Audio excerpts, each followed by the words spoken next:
devotional, which is due. The entries are due on the 31st of October, which so there's a whole week yet. You could still write. We still have 8 openings that people can choose from. So if you want to see what the texts are that are still available, I do have them with me this morning. And so you can see that. But 2 years ago, we did this and it was very, very well received by everybody. And there were a lot of very thoughtful devotionals that were done. It's only 350 words. So please give that a thought. And like I said, if you want to see the text, I have a list with me this morning. Thank you. Okay, last week I couldn't come up with something. But I did tell a pretty good absent-minded professor story. Well, I'd have to leave the But let's talk about the vestiges of the Trinity. This is Augustine's anyway. I clicked notion, and boy, it just runs like a thread through the Middle Ages, most of thinking.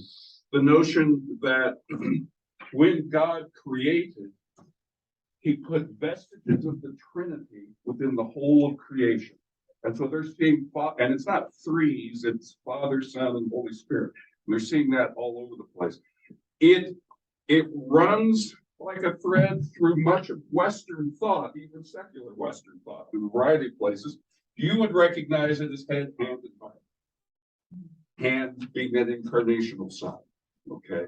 And head, God the Father, heart, the Holy Spirit.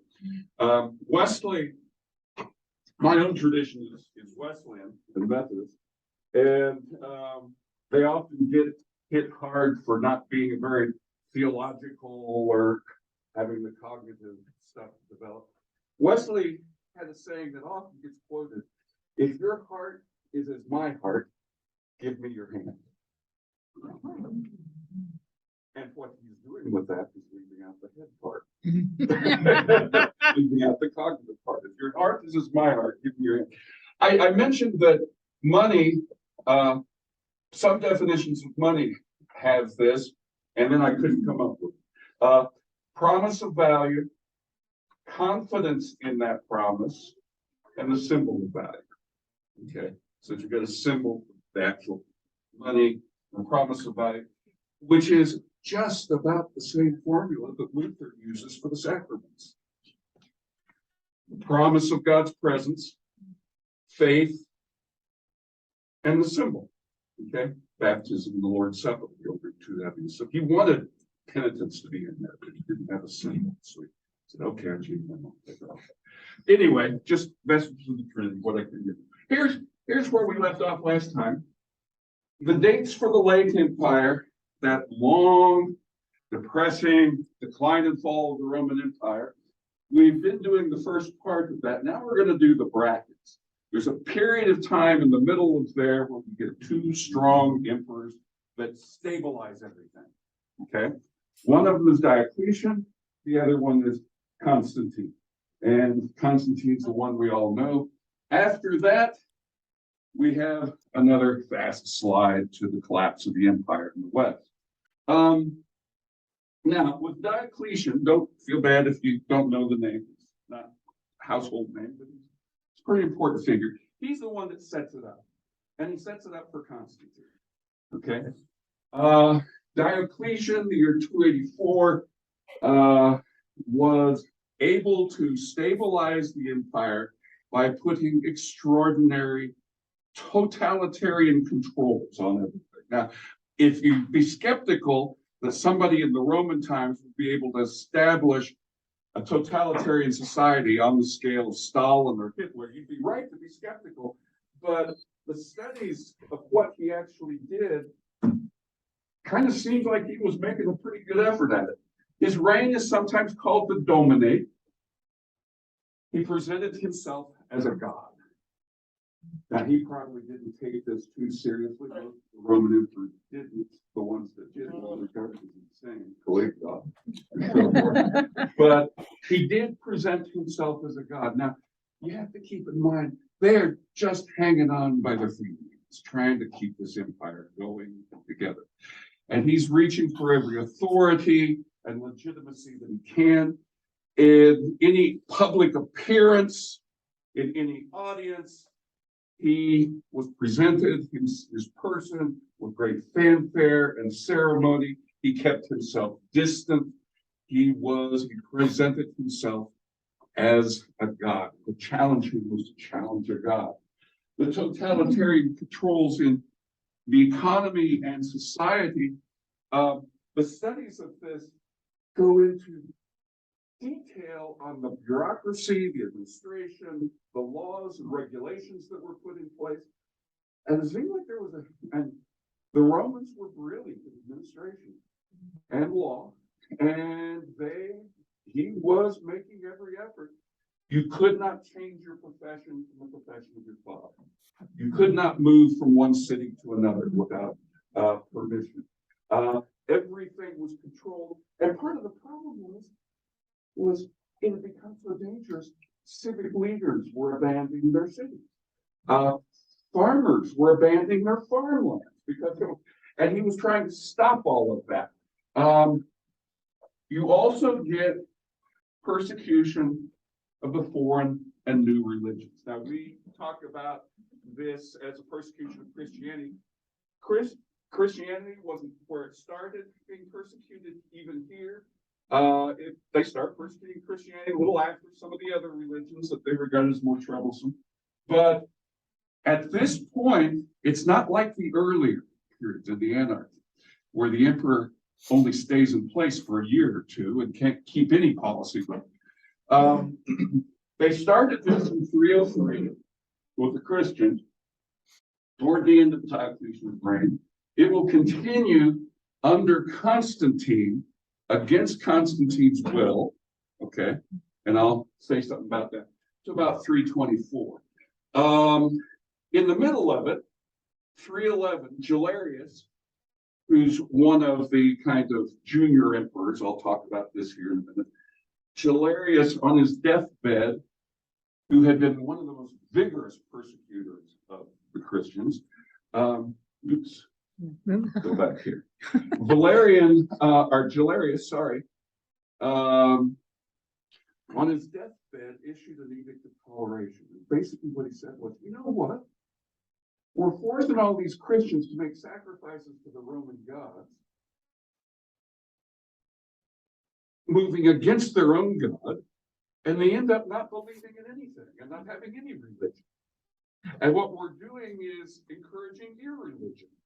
And that's a bad thing. So I will ask the Christians to pray for me as I die, and issue an edict of toleration, which didn't last past his death. The next guy comes along, continues. The persecution was pretty serious and has huge effects on the Christian church. And you were required to make a sacrifice to the Roman gods and have paperwork that you did that. And we have some of those papers.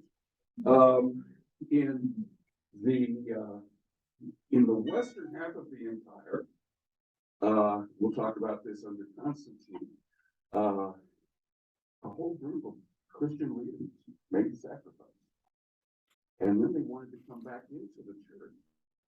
And a group known as, I'm going to forget the name, it'll come up. A group in North Africa insisted that any Christian leader who had abandoned the faith could no longer be the leader. There were bishops, there were ordaining ministers, and those bishops were not pure. So the ordaining of their ministers, they were not legitimate ministers. An impure minister cannot give the sacraments and have the sacraments be effective, or the baptism and have the baptism be effective. And that became a problem. It divided the church, North Africa. In Egypt, under the persecution, in the prisons where they were collecting Christians that wouldn't do these things. In the prisons, the Christians in the prisons got into a big theological argument, which again almost divided the church, and that was Arianism. Diocletian wasn't that interested in persecuting, but his juniors were. He divided the empire into eastern and west. And then he divided it into 4 parts, and I'll talk about that. The 4 parts become, the 4 rulers become known as the Tetrarchy. And then Diocletian does the most amazing thing. He abdicates the throne. He goes and lives in his boyhood home in Split, and he spends the rest of his life gardening and fishing. Rather than Split dying on gardening. the battlefield, killing some other Roman general. Quit. He abdicates and he goes into retirement. All right. Now,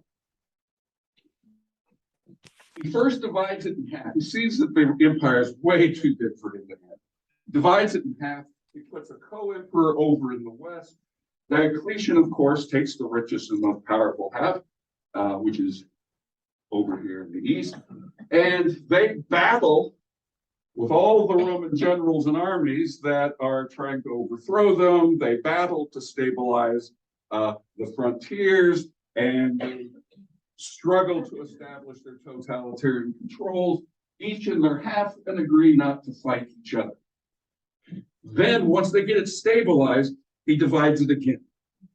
So you have 4 emperors, and they don't use these words, but I think it's more understandable, so that's the word I use. You've got the emperor and you've got 2 junior emperors here, okay? Diocletian takes the most prestigious part of the empire, not the wealthiest, but the most prestigious, and he takes Greece. His junior emperor under him takes this, and that's where most of the Christian persecutions are occurring. The emperor in the west takes Rome, and then the junior emperor takes the poorest section of the Roman Empire. Over here, the junior emperor is Constantine's father. Okay? The junior emperor is Constantine's father. Now, this statue shows up in most of the art history books. And what they like to use it for is to show, again, that theme that we've been doing, the movement away from the classical values of the Greek and Roman styles that we know. This is the 4 emperors, and you cannot separate. You're not going to get them to fight with each other. These 4 emperors are joined as one. And notice the difference from the classical statue of Caesar Augustus. Okay, the proportions of Caesar Augustus are all mathematically determined. If the head is 1 unit, the body would be 7 of those units. The size of the hand to the arm, the foot to the leg, all of those proportions are ignored here. The head's a little too big, the bodies are a little squat. It doesn't matter getting what the navel looks like. The surface appearances of things aren't what's important. It's the message that's important. And so you've got this guy here, who's probably Diocletian, who makes no attempt to look like the actual person. Looks like he's got his arm out of joint, bending it around to grab hold of the other guy and embrace. Notice they both got their hand on their sword. They're ready to go to battle, but not with each other. Not with each other. They're showing that they are united. You're not going to separate them. It's very stylized non-representation. The artistic values are quite different. All right, Constantine. Now, everybody here knows Constantine, probably knows the story of Constantine. And just a few things about him, and then I hope to get to a work of art from this period. His father, as probably most of you know, worshiped the unconquered sun, whose high holy day of the year was December 25th. Okay, worship the unconquered sun. It was one of the most popular gods and of the army. And his mother was a Christian. I have read somewhere, but I haven't read it really detailed, that she was actually Jewish background as a Christian. The source is pretty credible, but I don't know the detail on it. His mother, Helen, will end up being a saint in the church. She will go off to Jerusalem, which has a Roman pagan temple on the Temple Mount at this point, and she will clean that off. She will discover the true cross. She will establish churches at the different locations of Jesus's life and so forth. Helena plays a big role in things. And it's the Battle of the Milvian Bridge that the story we all tell, the years 320, 312. Constantine, okay, let's find the map here. No, not that. Not that. Go back to the map. Here we go. Okay, Constantine, what happened? His father is the junior emperor of the fourth section, Gaul and Spain. Constantine's father dies. Constantine, this is the year 306, the year after Diocletian retired. Constantine's father dies. Constantine himself inherits his father's position. Not supposed to do that. Not supposed to belong to the family. Okay? It's not supposed, and it looks, and everybody sees Constantine doing that and realizes this is going to be civil war again. Everything's going to break down. The Senate sends a message to Diocletian, please come back, you've got to settle this, we're going to have a civil war again. And Diocletian says, you know, if you could just see how beautiful my cabbages are, you would understand why I'm not coming back. And he didn't. He didn't. Constantine takes his position in 306. In 312, he has himself established well enough to attack his senior emperor in the city of Rome. Okay. Constantine never should have won that battle. He didn't have the wealth, he didn't have the power, he didn't have the army. Something happened. We don't know what it was, but his publicity agent, the Bishop Eusebius, tells us the story.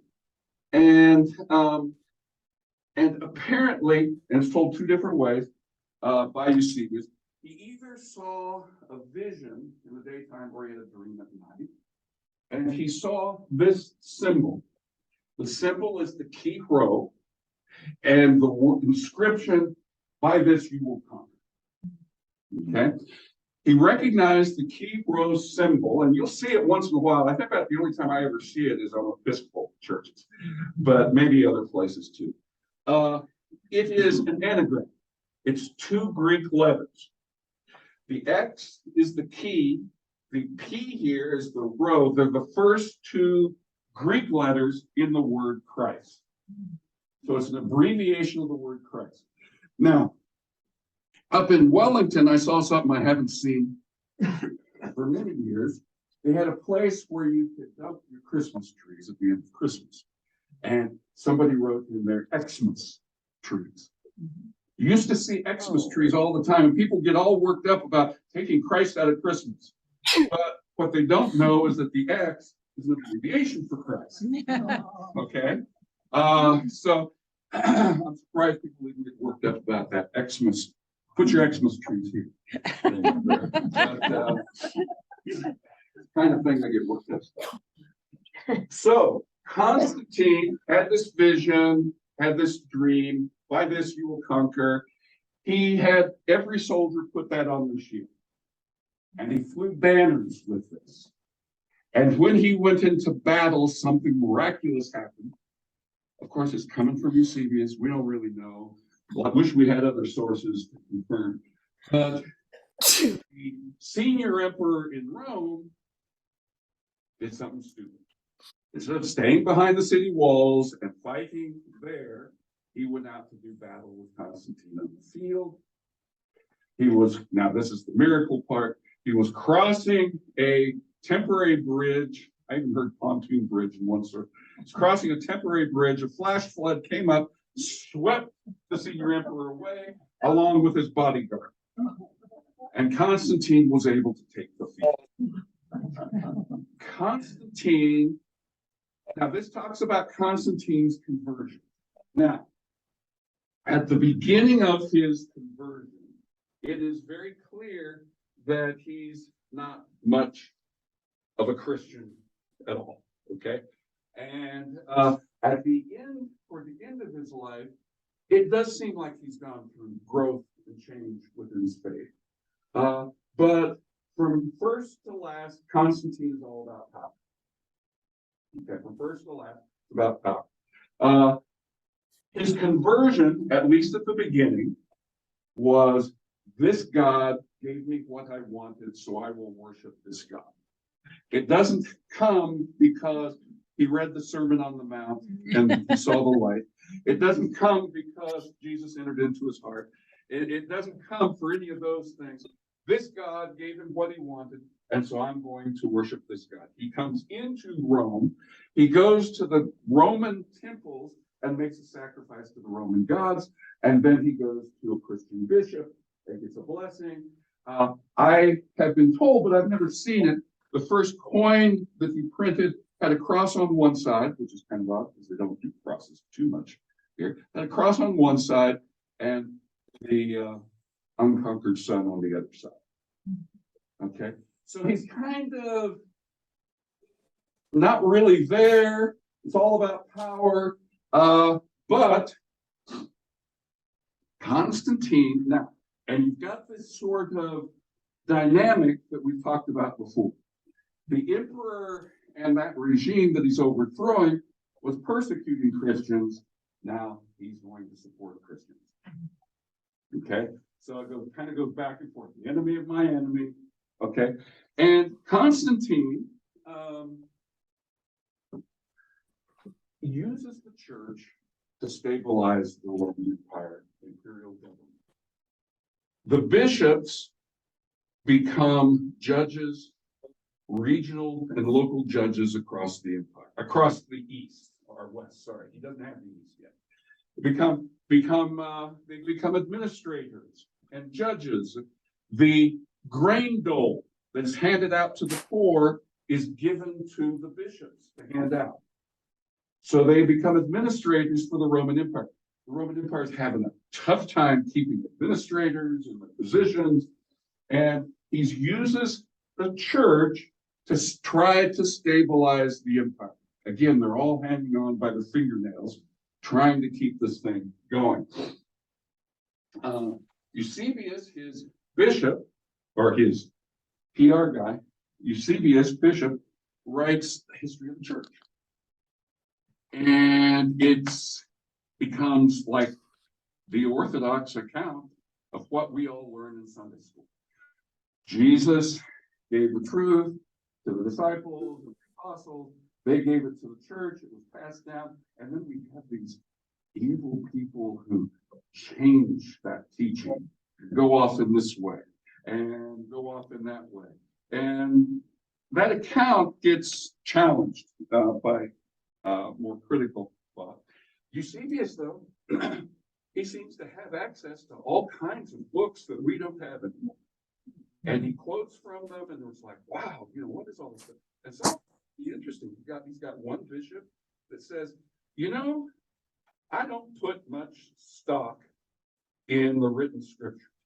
We all learned it orally. I learned the gospel from somebody who talked to the disciples. And that's more important source than this written down thing. I mean, there's just all kinds of little odd things in there, but mostly he's telling the Orthodox story. Constantine begins a huge public building project, constructing the first public churches in all the major cities, particularly in Rome. These are the first time that there were public churches, and the design and the structure of these churches becomes the standard. Our sanctuary follows that design and structure. Okay. And he has to deal with heresy. Okay. Evil people who try to move away from what Jesus said, which isn't really how it was in most cases. Donatism is the one in North Africa, insisting on the purity. These bishops, these pastors are not pure, so their ministry is of no account, and their sacraments. And the Donatists, the church tries to talk with them. They have some councils. They try to work things out, and the Donatists just won't hear it. The Donatist movement becomes a it gets tied in with the anti-colonial struggle of the North African peoples against the Romans in North Africa. There are some nasty guerrilla wars that start up between the Donatists and the Romans, and there are some atrocities that occur on both sides. They cannot get the Donatists to settle down. It is the first time that the Orthodox Church seeks from the state the physical coercion of heretics. You with me? Okay. The Orthodox Church, the church had no access to state power before Constantine. Here they have access to state power. Now, so the Roman army goes in, and of course, like any kind of guerrilla war, that doesn't work. We still have to learn that lesson over and over. And Donatism will continue as a separate church and a movement all the way to the Islamic invasions in the 600s. And then we don't hear them anymore. Arianism is a trickier theological movement. It's in the East. It's rooted in the Greek language and the subtleties, the philosophical subtleties of Greek language that we have a hard time appreciating. We really don't translate into English, didn't translate into Latin. Constantine was driven crazy by this. He wants to establish the empire as a stable empire. He's looking to the church to do that. And now the church is fighting with itself. You got Donatists here and Arianists here, okay? And Constantine can't have that. Arius, what Arius actually taught is always has to be said is difficult to assess. The only source we have is for people that disagree with it. And but probably the best is a little bumper sticker slogan that we then try to read all kinds of things into. There was when he was not, that he is Christ. There was when he was not, okay? Christ is not co-eternal with the Father. Christ is a created being, kind of like an angel, but higher than the angels. Christ should be prayed to and worshiped, but he's not co-eternal with the Father. Okay? What we're doing here is the church is wrestling and moving toward a doctrine of the Trinity, a doctrine, but they're not there yet. That comes later. Arianism is sometimes described as an angel Christology. It's not quite right because Christ was higher than the angels. And it was developed in a really sophisticated philosophical language of the time. And there were some issues there. Constantine, important point, the emperor calls a church council. And the emperor gives the resources of the Roman Empire, the Roman Navy, transports bishops from across the empire to the council. He gives resources to do this. And it's at Nicaea. Nicaea is where he's going to build his city, Constantinople. Okay, so it's at Nicaea, and this council, we wish we knew more about it. Christian bishops came from all over the world, not just in the Roman Empire. There are bishops there from India. We know this, but we don't know anything about it. There are bishops there from Central Asia, and we're like, who are these people? And came from all over the world, met together in Nicaea, and they couldn't figure out a solution. They argued, they debated, they came out with some agreements, but not on the main thing. There was when he was not. messing up Constantine's government. Constantine walks into Nicaea with an armed guard on either side, sits in a throne with armed guards, and Constantine tells Nicaea what Christ's relationship is to the Father. That becomes the Nicene Creed, which we still recite. Okay? The Constantine's solution to this theological conundrum is that Christ is, and he used a common Latin word in that place, and it's in the Nicene Creed. Christ is homoousios with the Father. Homoousios is like a common word for stuff. Christ is the same stuff as the Father. And they're like, oh, okay. Say so. And that becomes the Nicene Creed. Okay.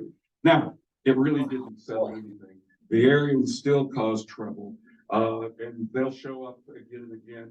Eusebius even leans over to the Arian side for a while, and even Constantine does a little bit in some of the emperors. So it really doesn't go away.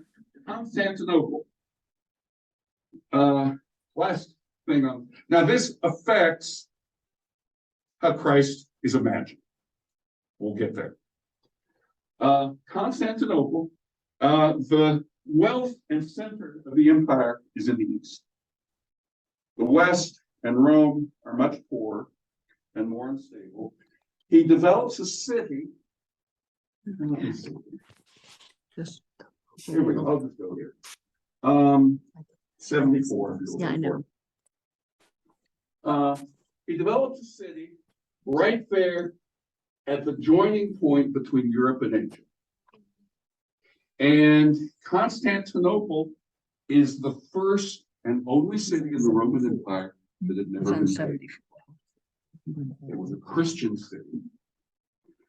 There are no Roman or Greek temples built there. Constantine, don't get the wrong idea, he did not outlaw pagan religion, Roman Greek religion. He did not outlaw. He just he transferred the imperial funds from those temples to the Christian church. Okay. And the church became kind of the official religion of the empire. But this city, the senators could still make sacrifices to the Roman gods, but it was in private. Okay. And they weren't arrested, they weren't persecuted, but there was no temple in Constantinople. Constantinople was a Christian city and the only one. When Constantine built churches, public churches across the empire, particularly in Rome, they were always outside the city because the cities were all full of temples. This is another feature of Constantinople. It is surrounded by water on three sides. He put heavy fortifications here. His, grandson, maybe, Theodosius II, put another heavy fortification line there. One of the characteristics about Constantinople is it is in a strategic location, and it is an impregnable fortress. It has only been conquered maybe maybe three times in all of history. And when it has, it changes. When the Germans invade in the west, they are stopped at Constantinople, and they cannot get over it. When Muslims invade this way, they are stopped at Constantinople. And Constantinople protects Western Europe from Islamic invasions. The Germans do get through over here. The Muslims get through over here. The Muslims will be stopped in Gaul and will take Spain. But Constantinople plays a huge role in the story. Okay? And we'll see some churches there and some art there. All right. Oops, let's go back. Let me see. Okay. This map is pretty common. I don't know who put it together or how authoritative it is, but it's pretty common now. Showing the locations of Christianity throughout the empire. And the green is the empire. The pink are the Christian regions early at the time of Constantine, sorry. You have the Christian church is a city movement, and there are bishops in the cities and Christian populations in the cities that are important, but there are very few regions that are Christian at the time that Constantine converts. When Constantine converts to Christianity, that's how Christianity won. Is a political thing. Steve, Yeah. can you tell again about the colors for those of us who are back here? Okay, yeah. The green is just the empire. The kind of pinkish color is populations of Christians that are significant within that area. And notice it's pretty sporadic. The real presence is in the cities. The real presence is in the cities. Which are the little circles with the cross on Yeah, top. yeah. Interesting thing to notice. Egypt is different. Egypt, some have wondered whether early Egypt even had bishops. They seem to be centered in the schools. And early Egypt Christianity is very much flavored with teachings that sort of get off into Gnosticism and a lot of the Gnostic scriptures that we found have been found in Egypt. The chief theologians, Clement of Alexandria and Origen, were not bishops, they were teachers. And Clement of Alexandria, he gets into these tangled questions about Christ's body. And he has a hard time thinking that Christ ever had to take a poop. Just like, oh no, that Christ never did that. And so there were some things that, were just kind of off about the Egyptian church, at least in the early years. And some of you wondered if it was primarily Gnostic. Origen is interesting. Origen got into trouble, and quite a few of his statements were declared heretical. But we have him teaching reincarnation. Have no clue how that fit in or what that was. He was teaching reincarnation. And we know that Buddhist missionaries and Hindu missionaries were teaching in the schools in Alexandria. And so, there's just some interesting little things. Origen also taught that that all of creation would ultimately be saved, and all people would ultimately be saved in time, that God would save us all. And he got condemned for that, but other things like that. A coin of Constantine being crowned by God. All right. Where are we at time? Oh, shoot. You got 10 minutes. Yeah, I'm seeing that.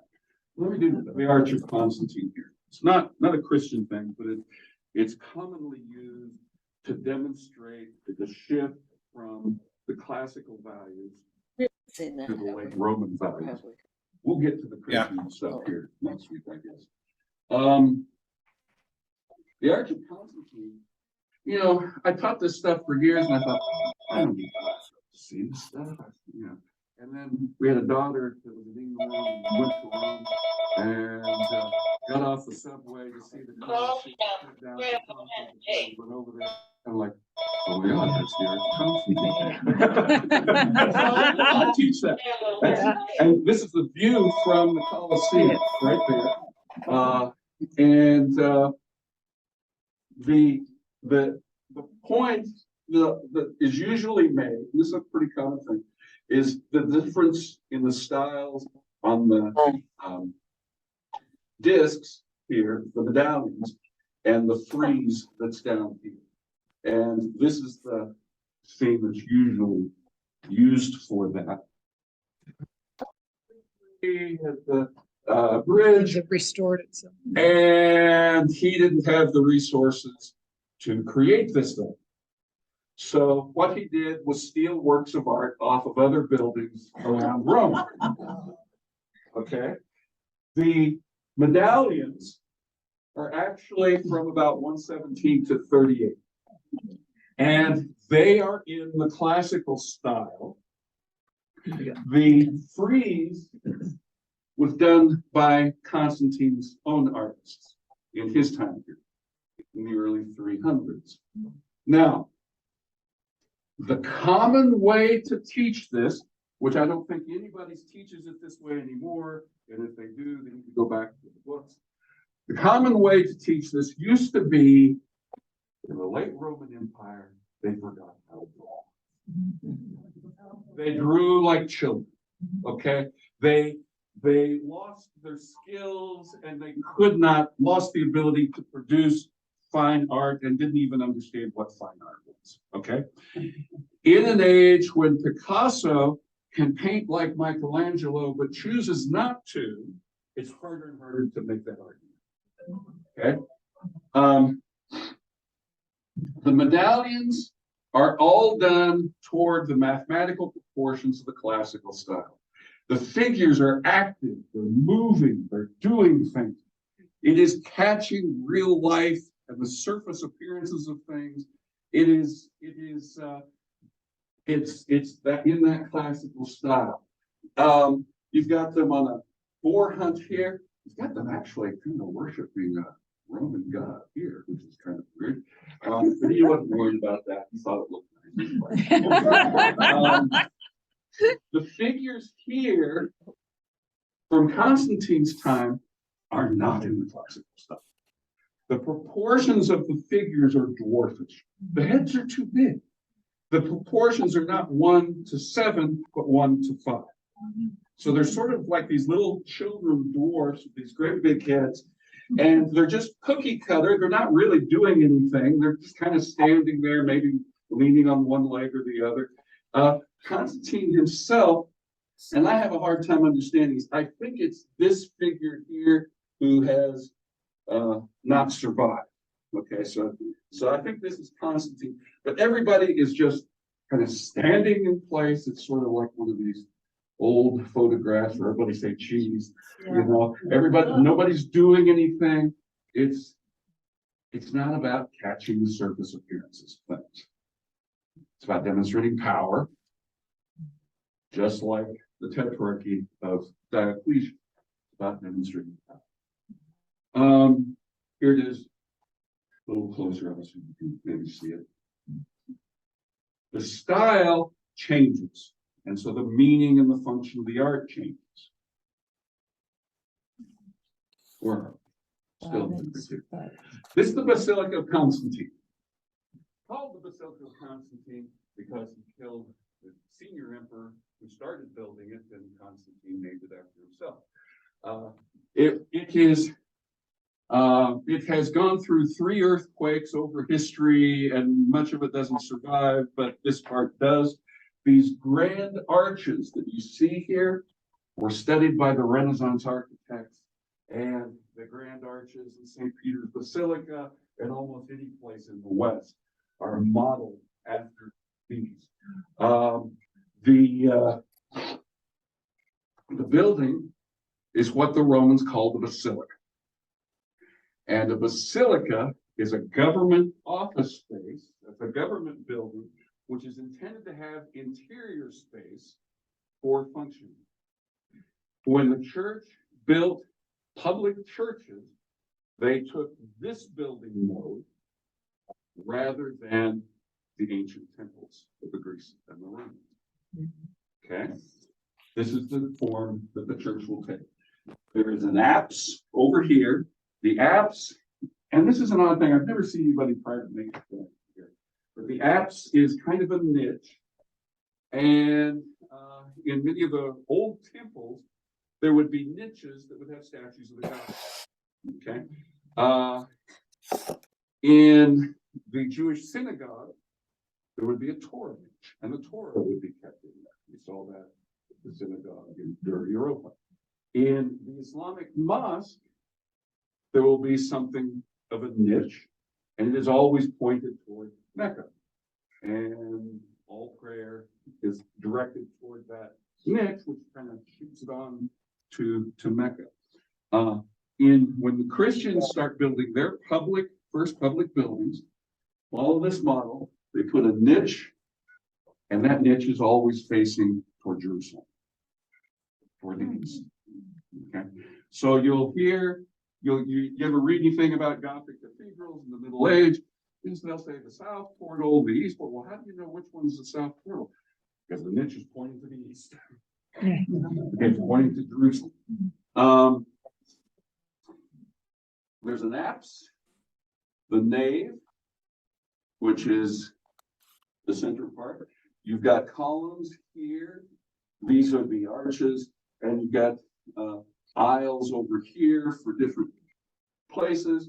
There's no electricity. So you have inside the nave, inside there, you have windows up here that's raised. So you have windows to let light in the center of the building.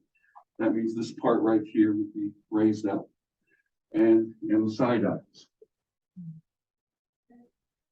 Constantine put a statue of himself in the apse.